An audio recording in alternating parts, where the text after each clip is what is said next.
এই যে গাছটা দেখছো, এটা একটা জবা ফুলের গাছ, দেশি ভ্যারাইটি। আমি ডাল কেটে লাগিয়েছিলাম। তো এই গাছটাতে কিছু প্রবলেম হয়েছে, সেটা আমি কি করে বুঝবো যে গাছটাতে প্রবলেম আছে? আর এটার রুটটা অতিরিক্ত হয়ে গেছে।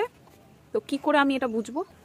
যখনই দেখবে যে গাছ বাড়ছে না, স্টপ হয়ে গেছে, এর কোনো গ্রোথ নেই, কোনো রকম কোনো শাখা পোশাখা ছাড়ছে না, তখনই বুঝে নিতে হবে এর নিচে একদম পুরো রুটে ভরে গেছে। এর এবার রুটগুলো ছেড়ে দিতে হবে, আবার একটু খাবার মাটি সব দিয়ে সুন্দরভাবে এর মিডিয়া তৈরি করে আবার একে বসাতে হবে। যার কারণে এ বাড়তে পারছে না, এর আর কোনো ডালপালাও ছাড়ছে না, যেমনকার তেমন হয়ে থেকে গেছে। তো এখন যেহেতু গরম পড়েছে, এখনই এর কাজটা আমি করব। এবার আমি দেখাই তোমাদের যে রুটটা কতখানি বেড়েছে। এটা একটু হালকা চারিদিক ঠোকা মারলেই একদম বেরিয়ে যাবে। এই দেখো, এটা রুটটা দেখাই তোমাদের আমি। এটা রুটটা দেখছো কত হয়েছে?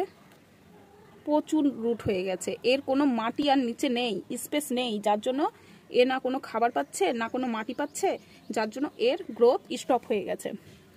একে আবার এগুলো কাটাই ছাটাই করে একে আবার মিডিয়া তৈরি করে দিলে সুন্দরভাবে সে বাড়তে থাকবে। নিচে এই যে আমি যে কালী পুজোতে প্রদীপগুলো থাকে সেগুলো ফেলে দিই না, এই প্রদীপগুলো দিয়ে ওই ড্রেনেজ সিস্টেমটা করি যাতে জল খুব সুন্দরভাবে পাস হয়। দেখতেই পাচ্ছ তোমরা কত কত রুট হয়েছে। টবে যারা গাছ করে তারা কিন্তু এটা চেক করতেই হবে।